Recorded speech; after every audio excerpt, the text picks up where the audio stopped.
requiere realmente mucha fortaleza y mucha preparación espiritual. Algunos días escuchando a mis alumnos y a mis alumnas respecto de situaciones de salud, de familia, de pobreza, a veces he llegado a pensar que había una conspiración en contra de África, que es lo que piensa mucha gente afuera del mundo, ¿no? Bueno, como que África la pasó una paloma y después cuando yo fui dije, qué pavada esa visión, acá hay malls, hay cine, pero después cuando empiezo a hablar con gente y digo, pero esto es posible, que se sumen tantas cosas, tantas coincidencias que confluyen al mismo tiempo con ese gran espíritu de bendición y de felicidad, que no es tampoco casual. ¿Por qué? Ah, qué lástima que me preguntas eso. Vos querés saber todo, ¿no? Bueno, entonces voy a corregirme, voy a decir es casual. O sea, es lo que la gente dice, pero qué casualidad, o dice más bien, qué ironía que a esta persona que no sabe quién es su padre, por ejemplo, ¿no? Por darles un ejemplo, que nunca supo quién es su padre, y el otro día le llega una comunicación por Instagram diciéndole, yo soy tu padre, ¿querés que nos conozcamos? Esta situación me pasó 3 veces en un día. Cosas así parecidas, ¿no? O padre o madre, o otra chica que 4 años ya, yo doy clase en primer año y en cuarto, eso ayuda mucho. Vos me preguntabas qué hago, bueno, otra cosa que hago es tratar de tenerlos 2 veces de alumnos, no una vez. Entonces ya viene barajado muy distinta la cosa en cuarto año, ¿no? Entonces, por ejemplo, otra me decía, bueno, que ella había pensado toda su vida, solo por ponerles un par de ejemplos, que su hermana mayor era un poco menos parecida, o bastante menos parecida, a ella y a sus 2 hermanos, varones. Como que había un grupo de 3 y un grupo de 1 en la familia, pero nunca se dijo nada. Hasta que el otro día explotó la bomba, porque nuevamente el verdadero padre de la mayor, que no era el padre de mi alumna, aunque ella creía que es así, apareció a los 24 años de edad de esta chica demandando entrar en su vida. ¿Qué será mejor? ¿Qué será peor? Bueno, en fin, quiero decir, uno está ahí enseñando derecho, o yo qué sé, de repente se dan estas conversaciones que hay que ser un poco humano para apagarlas sin hacer un intento por derivar, por ayudar, me parece. Entonces, es lo que la gente llama casual. Hay una visión del mundo que yo intento cultivar, que requiere una fe muy grande, que es la visión del mundo según la cual las casualidades no existen. ¿Vos creés que es así? No existen. Bueno. Y que entonces, bueno, que por ejemplo que hay una relación entre lo que llaman la cruz y la resurrección, el sufrimiento y la felicidad. Y en ese sentido yo decía que no es casual que alguna de estas personas a las que les pasan estas cosas u otras de índole de salud, que en ningún lugar he visto tantas cosas terribles, sobre todo en niños, como he visto allá, he aprendido enfermedades nuevas, síndrome de Rett, bueno, de todo, ¿no?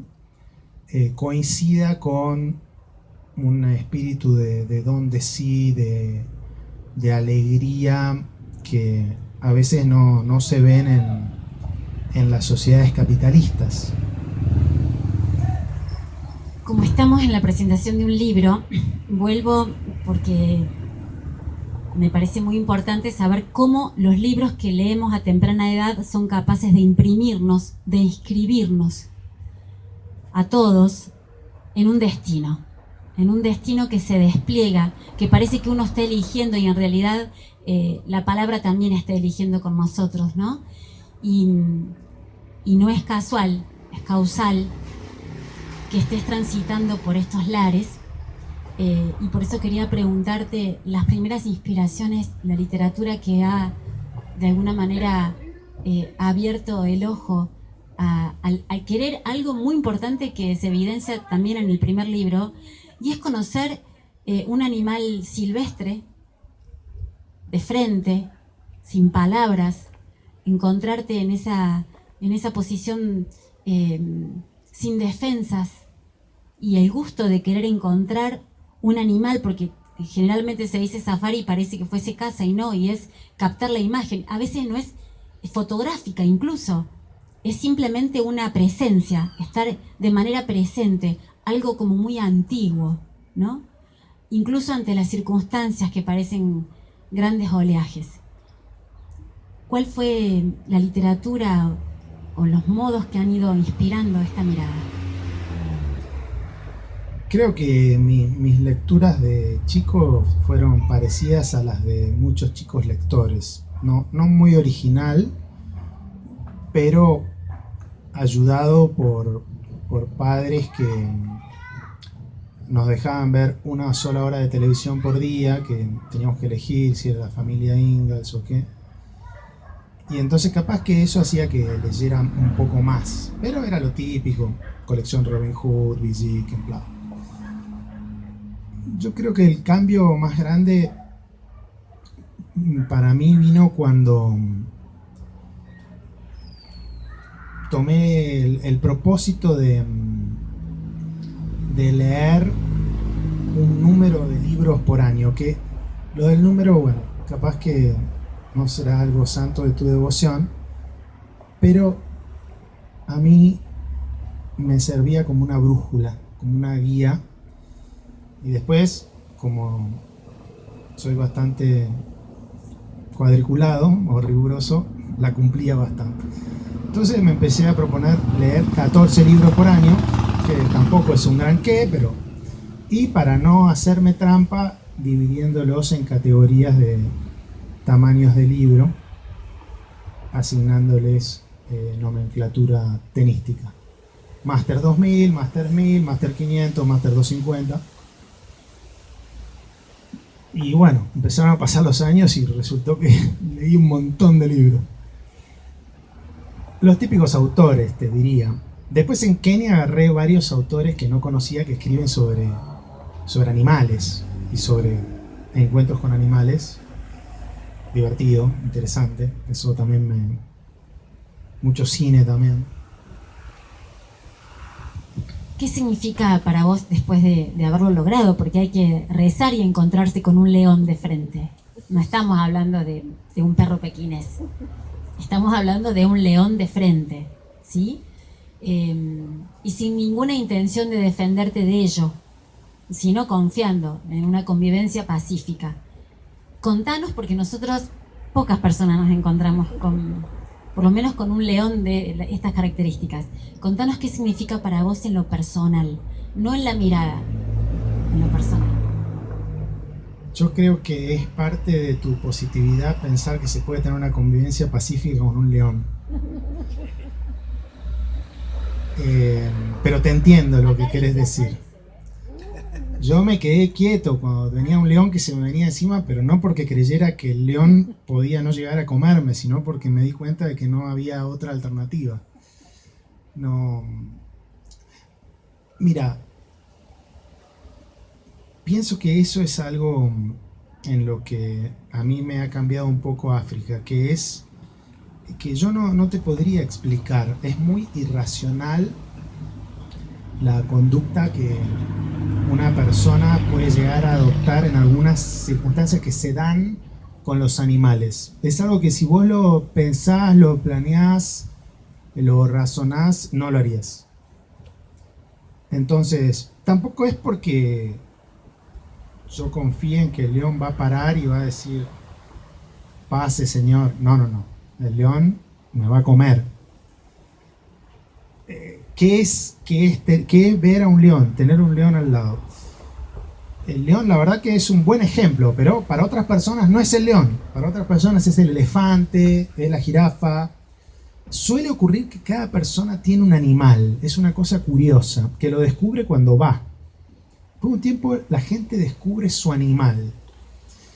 Y es algo muy especial, es muy especial. Como uno los puede mirar con mucha calma, a una distancia muy corta, sin ningún apuro, los puede seguir incluso. El animal se empieza a ir y uno despacito, siempre arriba de un vehículo, uno los puede seguir, pero son vehículos que no tienen separación lateral o de techo, entonces te da la sensación de que estás verdaderamente ahí, te podés caer perfectamente. No hay que caerse. Yo me he bajado algunas veces, no hay que bajarse. Bueno, ¿qué te puedo decir? Es muy lindo. Bueno, como vos sos un gran profesor, no solamente suelto en África, sos un profesor, es tu vocare, tu llamado, tu modo de darte. A mí me encantaría que por 5 minutos pudiéramos cerrar esta presentación con una pequeña clase que nos des, algo como si estuvieras en África. Yo voy a ser alumna, voy a irme ahí.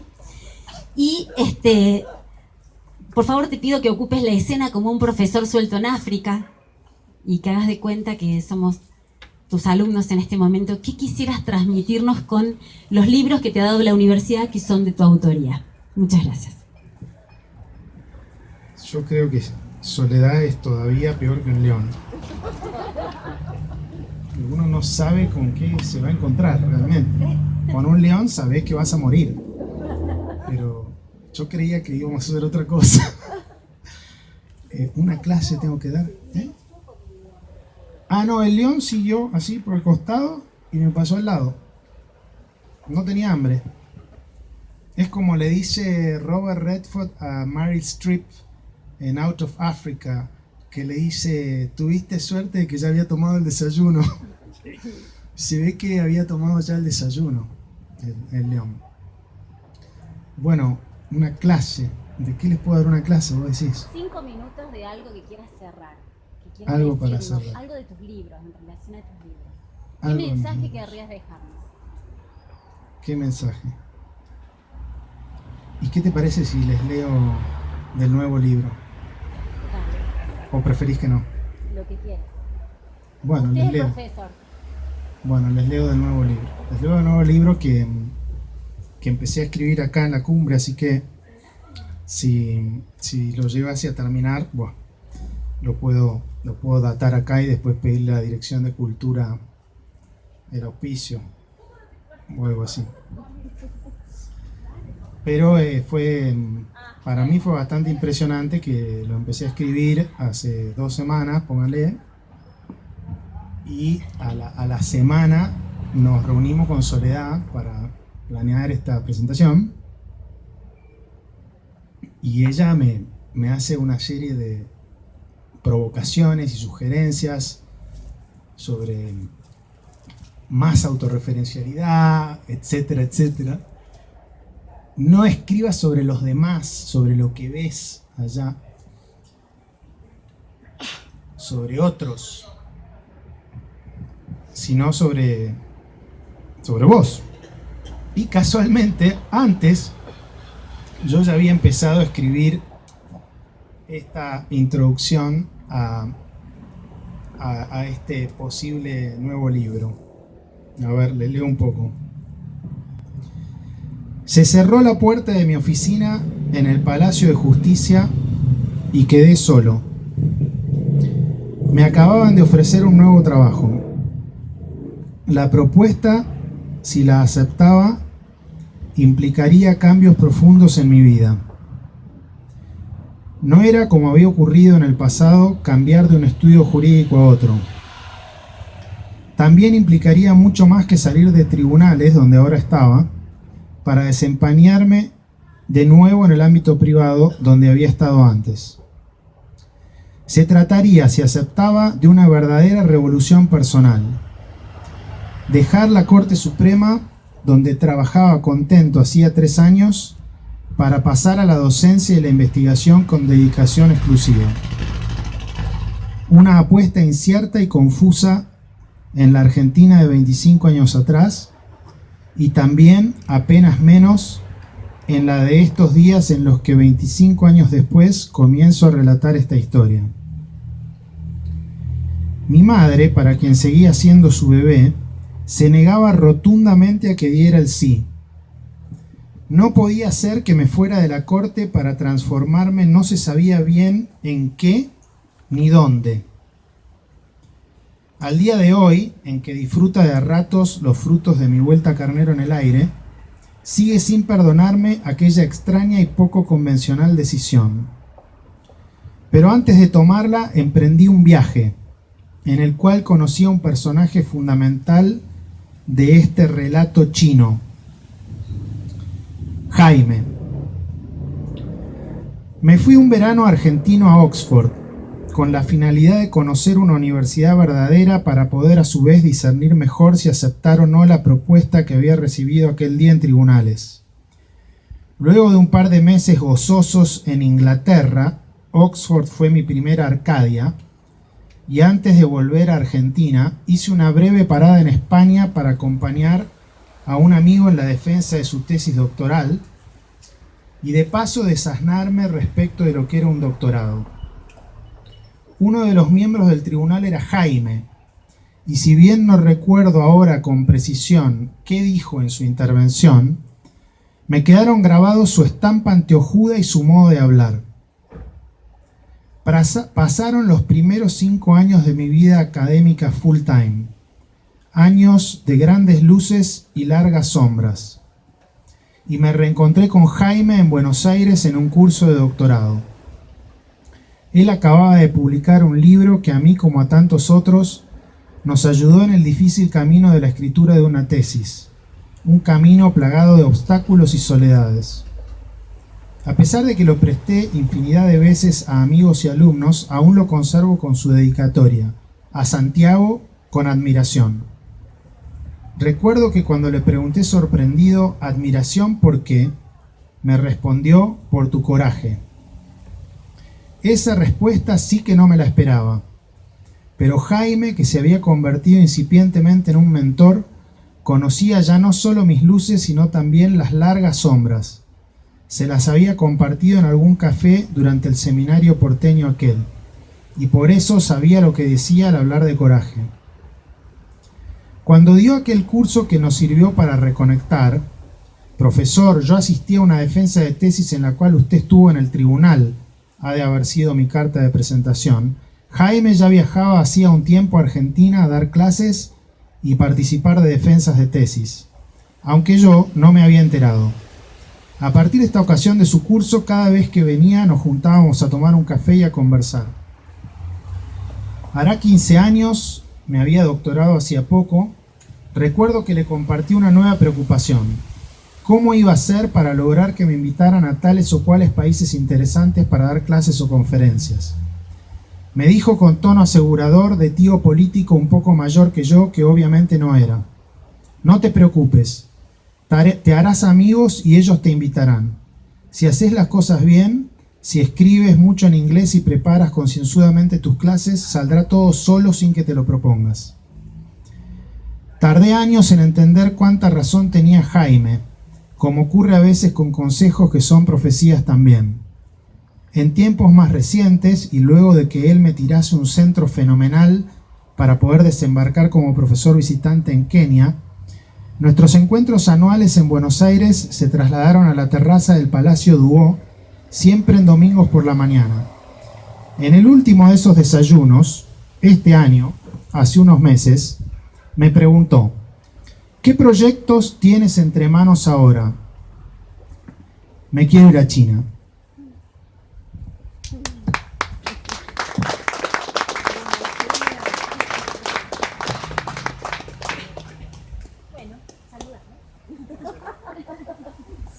Yo le dejo a Soledad la última palabra porque me dejó muy cansado, pero gracias a todos por su paciencia.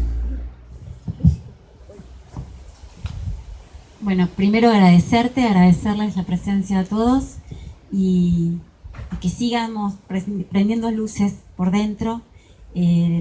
No son los otros o uno, somos nosotros en uno. Desde ahí estamos todos invitados a tu viaje. Al fin y al cabo, esta vida es un viaje, ¿no? Muchas gracias. Gracias a todos. Los libros se ofrecen aquí, están al lado del horno de barro. Está frío el horno de barro. A disfrutar.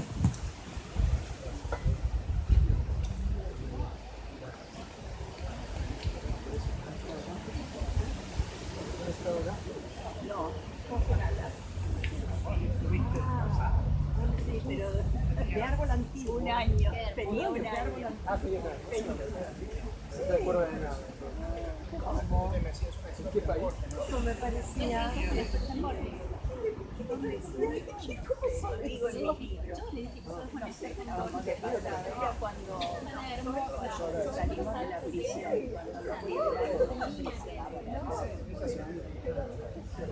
nací en la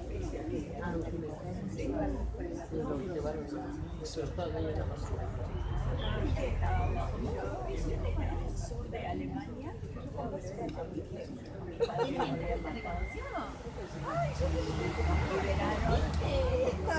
Intercambio de cristianos que se hizo en el Bono. ¿Te vas a China?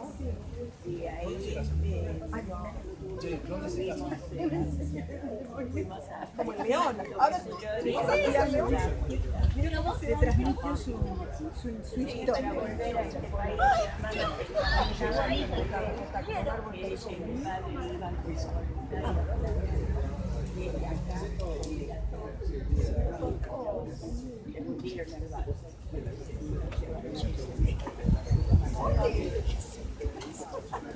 mi mamá se pasó todo el embarazo. Se va a China. Sería impresionante. Francia, China, y se dio cuenta que estaba embarazada. Él nos casó y se murió con Sentía que estaba pisando el cable. Pero no fue por el cable.